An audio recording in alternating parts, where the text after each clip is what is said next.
We are here upstairs in the Fairlie Cafe. Thank you so much to the Fix and Heather and Jason for letting us sit here and drink our morning coffee with a nice view. Anne Isabelle is here with us today to tell us about her art and her love of mountains. Good morning. Hi. How are you today? I'm good, waking up slowly. Monday mornings come slowly. They do, yeah, definitely. I love the coffee. Me too. Sorry. Oh no, it's early. Would you be willing to introduce yourself and tell me a little bit about what you do? Yeah, so my name is Anne Isabelle Leonard. I'm from Montreal, Quebec, but I've been coming to Terrace for the past 6 ski season. I am an interdisciplinary artist, which means basically I do various disciplines, and I'm not defining my practice in one discipline or by the disciplines, but more how these different mediums and disciplines kind of interact with each other. I'm also a skier, avid backcountry skier, and I love it. And I do plenty of other things. You do too many things for us to talk about That's today. it. I don't really know where to start. But those are the things we really want to talk about: is the skiing and the outdoor and your interdisciplinary work. I think it's so cool that you work through so many different mediums. Will you tell me a little bit about what you're working on right now in your art practice? Yeah, so what I'm working on right now, I would say like the main project I'm working on is my first piece for stage, which is very exciting and also scary, but the kind of fear that comes with something that feels important. So it changed names recently, actually. Oh. Yeah. What is the recent name? Can you say? So I'm still trying to figure out what it's going to be in English, but it went from Portraits of Absence to Être d'Avalanche, which is just a play on words because Être d'Avalanche with an S in French means like being of avalanches, but also to be avalanches. Okay. So there's like a bit of the two, you know. Hard to find the equal in English. That's it. So it's a performance piece about my relationship with avalanches, or lack thereof. Because I was never taken by an avalanche, which I'm still like, okay. But then it's like going to the backcountry so often and being surrounded and by the crowns, you know, the leftovers, and also learning to navigate that terrain without ever being taken by one or living the experience of being taken by an avalanche. So it's like the presence of the avalanche is everywhere, but it's very absent as well, right? So it's kind of like, that's what the piece is about. It's kind of navigating that, absence. That sounds amazing. What is it about that feeling of being almost peripheral to the leftovers of avalanches? What about that sticks with you? I think that there are many things. I think that's the biggest struggle of my piece right now is that there's so many angles. It's such a rich learning experience to be in the backcountry. And I guess like for me, this piece is very personal because being in the world of avalanches really has been instrumental in understanding myself and my own avalanches. That sounds a bit corny, but that's what it is. Like struggling with mental health and depression and cycles of, you know, ins and outs. And I feel like there's a lot of richness in observing how the snow just like collapses on itself once in a while. And avalanches are seen a lot like a big force that wrecks everything, and it's just like this very, massive strength. But I see it as like something that has to let go, that can't hold any longer, that is tired, that kind of, you know, collapses. And then releases a strength. You know what I mean? So just kind of this switch has been very instructive for me, and that's what I'm taking into my next piece, how to portray that. So it's very complex. that's where I'm at right now. Yeah. Bless you, Lucy. What an amazing place to be, that deep in the concept of what you're going over, and to have all of that time to be like thinking it and mulling over it. What is that process like for you? So you had this impulse, this feeling on the mountain to start creating this piece. How did you get to where you are now? What is the process of working through it? So I did the piece, like a version of the piece in 2020 at the Terrace Art Gallery, where I took over the whole gallery and created 7 portraits of avalanche debris. So I cut out in massive pieces of paper, like 60 inch by 90 inch. So I don't know what would that be in feet, but inches is good. Inches is good. So they're quite massive portraits, and so when you enter the gallery, it really felt like you were in Bowl in the Alpine, in the mountains, with like various debris of avalanches. And then the night of the opening of the show, I did a half-an-hour performance where I was interpreting, in some ways, the movement of every debris or every slide that was in the gallery. And my idea behind that was I was questioning, you know, that saying like, what if you didn't hear the tree falling in the forest, did it really fall, or does it ever make sound? And it's the same with avalanches, where, you know, it's really rare that you'll actually see an avalanche, but you'll see so many debris everywhere. So I really wanted to get into the mythology of, you know, the imagination, and where does how, if I were to imagine or live that intensity of release, what would it be? And so when I did this first performance at the gallery, which was well received, you know, I was a bit scared of doing such like a contemporary piece in a city like Terrace, and I really love the aspect of performance and wanted to make it grow. So I applied to the Canada Council, got a grant for, you know, research and creation, which is amazing because it gives you the opportunity to just work on your ideas. And so I've been developing that with an amazing team. My coach and mentor in movement, Razili Butts, who's a Buto background, performance background. She's just like mama bear, if you want. She's been supporting me for years. And then I'm working also with a puppeteer, a good friend of mine called Colin, Cécile Duhamel. And he's, very, very good with his hands and doing all like the relationship to the object, which I really wanted to have in my next piece. And then, of course, Nicolas Bougaeff to make the sound, who's a composer living in Berlin. A poet, Rachel McCrum, who's a great friend of mine as well, and great with words, helping me writing text for it. And am I forgetting anybody?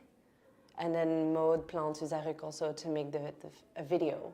So I have this team of people that I trust, and with all my heart, you know, to be open creatively. And we've been working so hard in the past year and going into the second year of trying to develop this. That sounds amazing. Yeah, it's a process. I bet. Will you tell me more about the process? So how did you come to decide these are all the artists that you want to work with? I would say gut feeling. Yeah.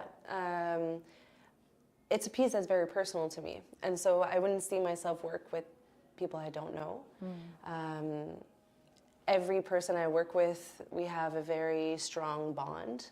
And so I feel like a lot of what I do, I don't even know where I'm going yet with, which has been a struggle in terms of collaboration. But I feel like these people sometimes get a bit frustrated, which I understand, but they're always there like 100% trying to support the project and my ideas. And also sometimes I don't even need to speak and things happen because we know each other outside of this project, you know. That kind of collaboration, when you're so in tune with people, it makes things magic. I know. I know, and it's so rare, right? It's so rare, and I really cherish that. Like, I don't think I would, actually, I know I would have never been able to get this far, and I'm not that far yet, without these people around me. Good people make such a big difference. Oh yeah. When they're like talented, trustworthy people are gold. Yeah. There's nothing like it. No. Like bringing Lucy up to Terrace has been so intentional because it's just like, there's that connection. It's like, it's so easy. You know each other so well. So often I'll go to do something and Lucy's like already taking care of it, or like vice versa. And it's different because a lot of that is like logistical, but that same idea of like trusting people and knowing them. Yeah. Yeah, and taking decisions, you know, like there's so many big moments, right, with these people along the way, but I think one of the biggest one was with Rachel, when she's like, I'm not going to write this text, you are. And then it was like, oh, I'm not a writer, what am I doing? And we spent a whole week at her house down in the Bas-Fleuve, so St. Lawrence River, and just like pounding text, and she was drilling me, but and in the end, I think she was definitely right, but it was a big shock for her to take that step and be like, you need to do this, I'll be here for you, let's do this, you know? How does it feel to be surrounded by these people that can push you like that? I feel like I've done that all my life.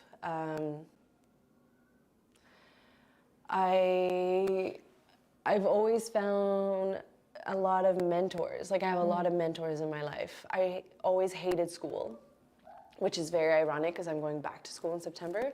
But I've always hated school because I never felt like I had the support I needed for the type of intelligence that I have. But it's just like, so it's not like school intelligent, you know, like I was always in detention, and it was not my thing, but there's always one teacher every year that would kind of take me in. And these people have always been present in my life. I don't know if it's luck or if I attract or if I seek for these things or these people, but I see the importance of having people around you that kind of mentor you and guide you, and recognizing that as well. I have a piece about that as well that I'm working on called Silent Guides. They're like drawings that I did, and they're about all these women that are mentors in my life, but I never realized that they were mentors because women have a tendency of not taking that role and naming it, like a lot of men did in my life, you know, calling themselves my mentors, and which is okay, right? It's just that there's a lot of women that have been instrumental to where I am today, and never ever would I have even considered them my mentors, because it's just not the same place that they take, you know? Yeah, you just sparked a light bulb in my brain of that's completely true.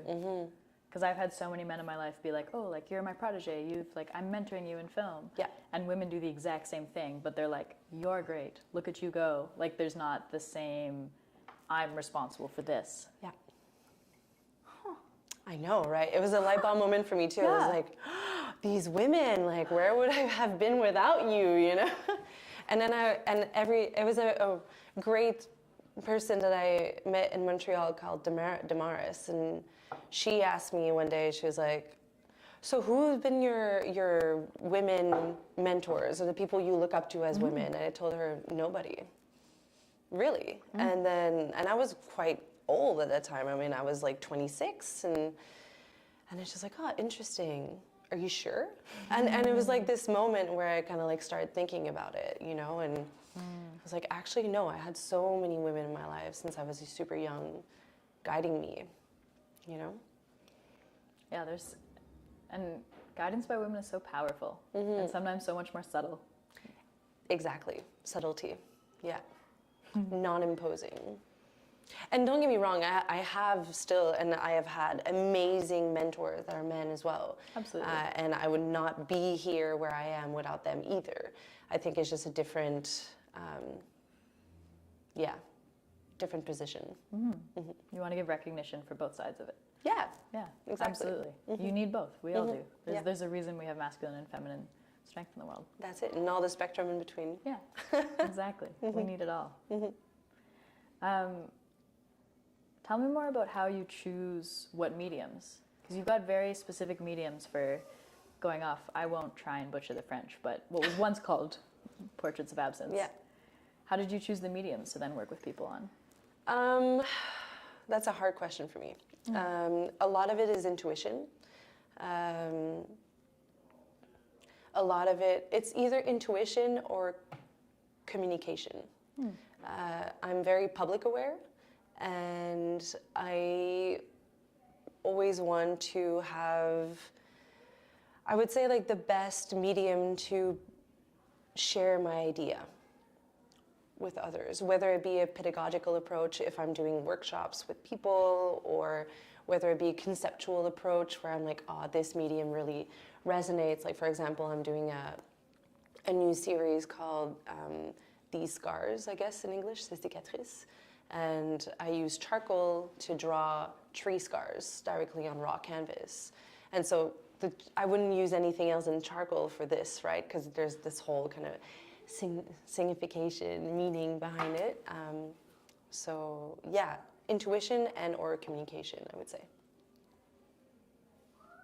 That's really cool to hear, because I think there is so much, art is amazing in any form, but that level of being able to bring it forward and take that responsibility of an artist of like sharing it and being present with other people and really like getting not only your voice but a story out there, I think is huge. And like recognizing what it is that you're not making art in a silo, you're making art in community.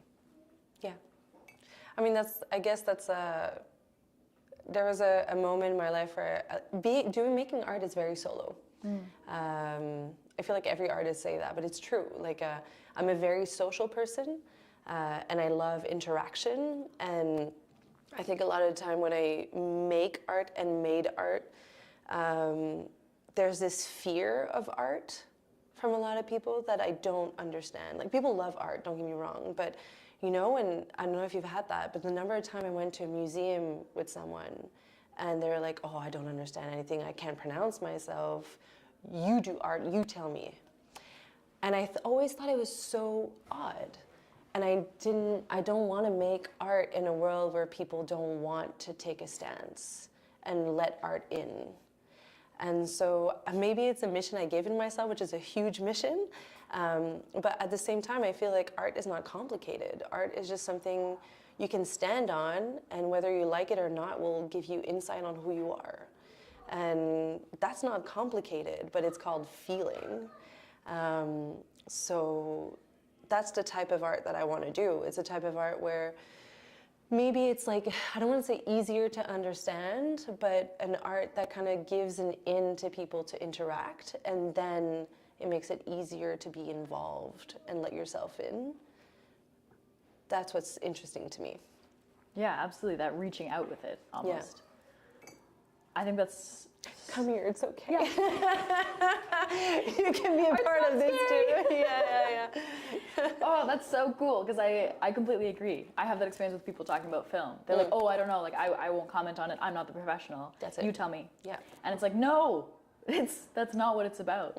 It's about how you felt the film, about what stood out for you, about what storytelling you connected to, who did you like watching, how did you feel? Like, I think you're so correct that art needs to be accessible, needs to be present for people. It's what makes our communities come alive. It's huge. Yeah, and I feel like there's like a big trap right now. Okay, let's get a little bit political. I think that I've been talking a lot about that with artists in Montreal. I don't know how it is here or in the rest of Canada, but there's a really big push for what we call médiation culturelle, which is cultural mediation. Or yeah, kind of the coming to the middle, you mean, like not making anything extreme to offend people? No, it's like art is going to give workshops in communities, you know, like outreach with art. Yeah, outreach with the arts, which is great.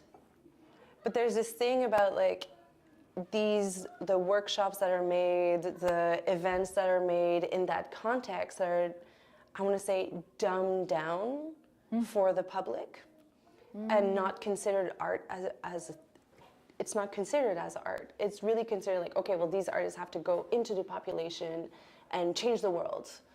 And so there's like this switch that needs to happen, and then these artists are just like forced into doing something they don't really want to do because the money's there. And that's the format that other people that are usually non-artists just take the decision to do. But you know, I have myself included, and a lot of people around me do these type of interactive art, and it's not just a workshop, it's a piece of art in itself. These people participating are not like people to help. These people become part of the artwork as well. And I'm thinking about one of my friends back home, André Papa Thomas, who does these amazing choirs with people that never sang before. And then a lot of people are trying to like put him in a little box where like, oh, well, you're helping these people emancipate themselves, which is true. But they're making art. They're not making a public version, smaller piece of something. Does that make sense? I'm getting what you're putting down, I think. Just this concept of like, you don't believe that art needs to be dumbed down to bring out to society. You think high-level art is accessible to everyone. And that when non-artists, I'm going to do it like that, artists, non-artists, but when people that are not professional artists come and make art, it's not professional art. You know what I mean? Yeah. Like, it's not because you're not a professional artist that when you participate to something, you're not making a professional piece of art.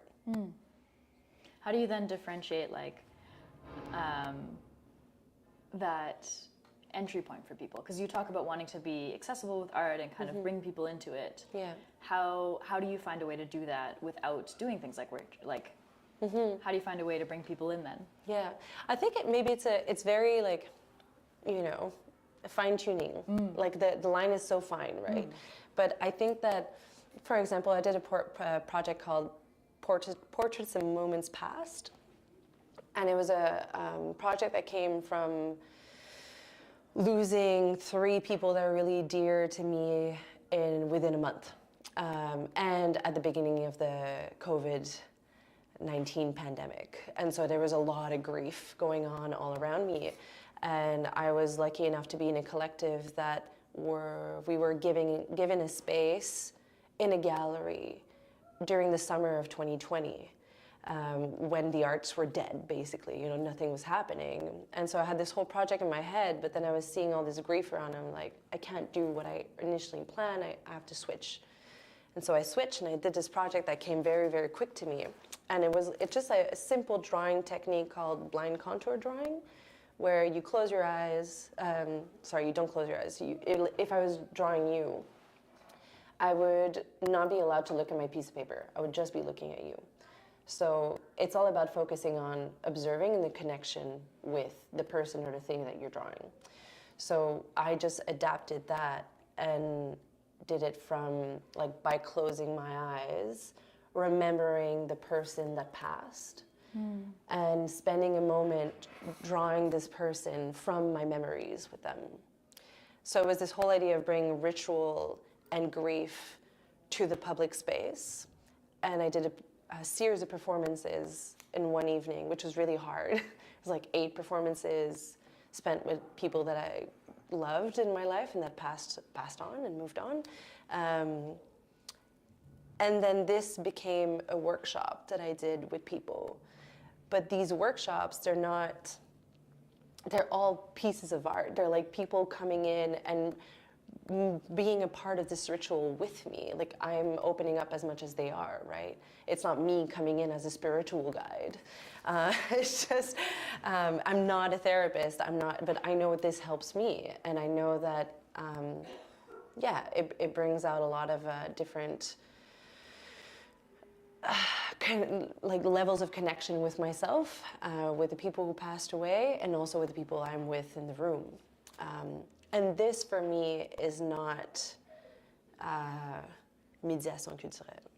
It's not mediation art. It's not a workshop. It's a way of creating art with people. Exactly. Yeah. Does that make sense? It does. Okay, cool. It does. Because at first, I wasn't quite catching it at first. I was like, because I personally believe that, like, introducing art to everyone is incredibly important. Yeah. Like, it needs to be in schools. It needs to be everywhere. And so, it took me a minute to understand what you're saying of, like, it's not, you believe the same. Everyone should have that access to art. Everyone should be creating, but it's not dumbed down. It's not a simplified version. It's that everyone has that ability to create high-level art. Yeah. And I guess maybe one thing that would make it easier to understand is, like, it's not the artist that in service to the people, you know? Is the artists being themselves and interacting with people and bring them into their process? Your piece of drawing people that have been lost sounds beautiful. It is. It's still going.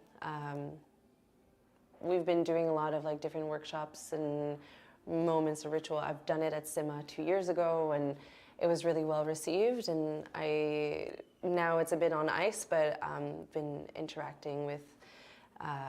It's on ice after the Winter Festival? Sorry? It's on ice after the Winter It's Festival. on ice after the Winter Festival, yeah.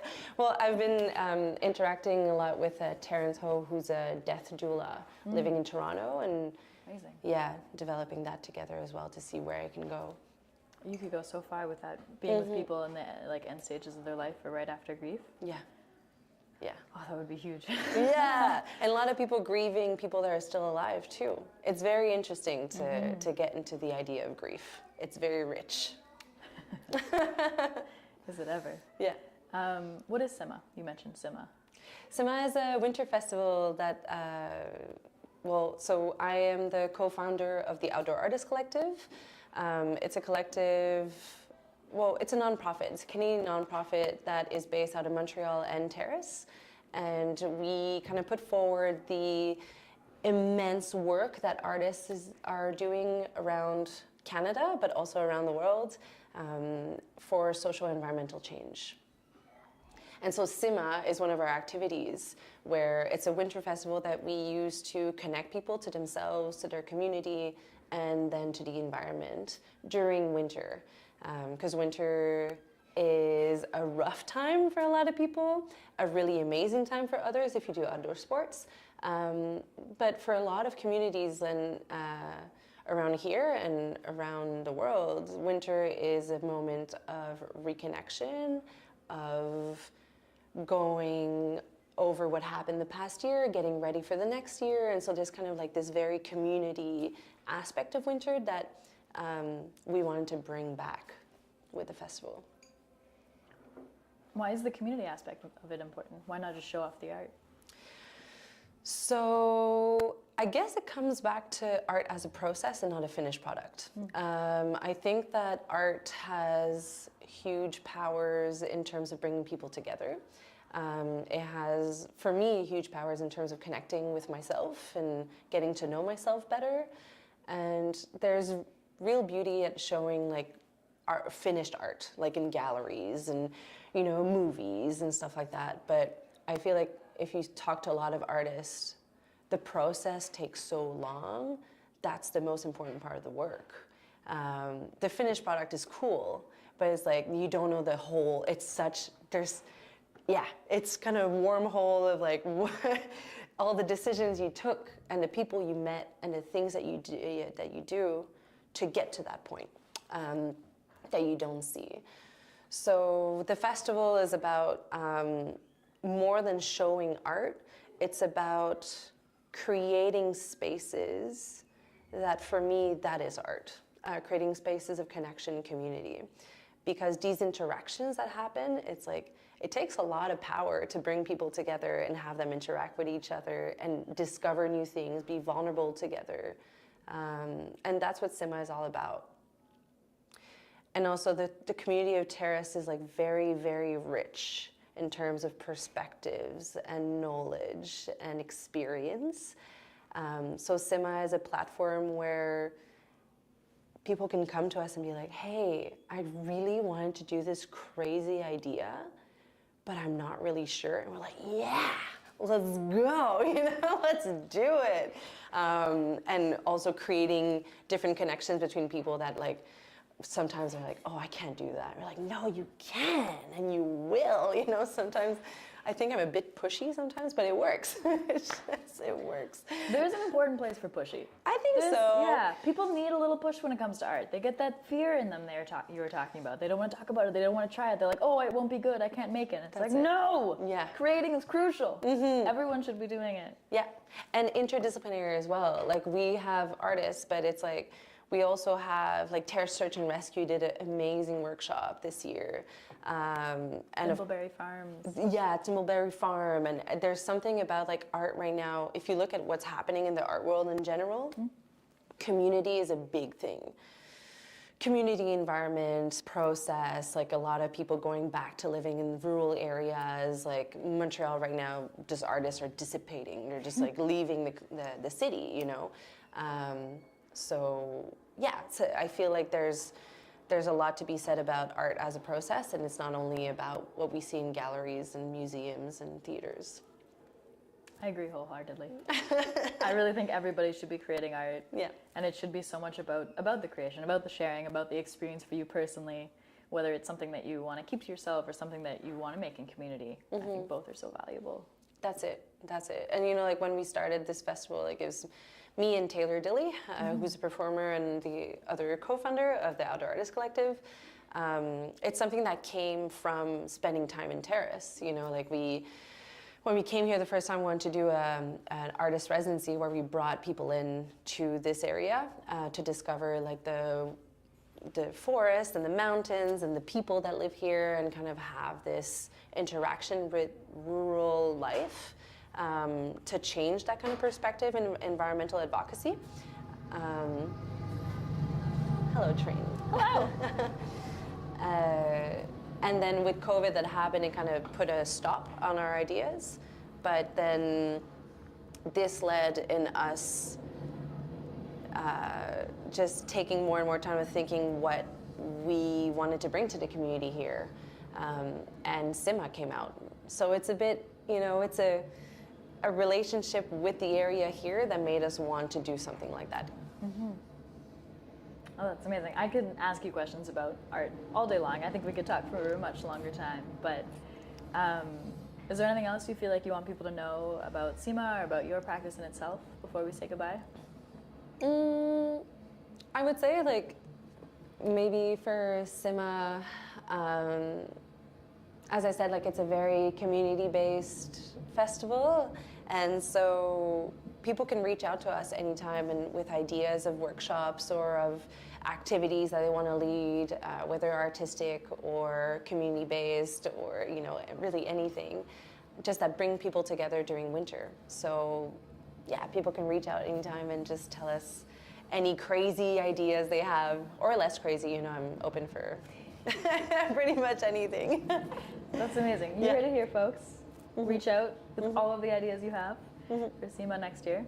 And it'll be next January, right? Is the next one? Yeah, that's it, next January. Amazing. Well, thank you so much for talking art with us and sharing your process and your festival. I hope you had as much fun as I did. Yeah, for sure. Thank you for hosting me. Yeah, and thanks to the Fairlie for having us. Yeah, we've been here chatting art all morning. Thanks for watching, folks.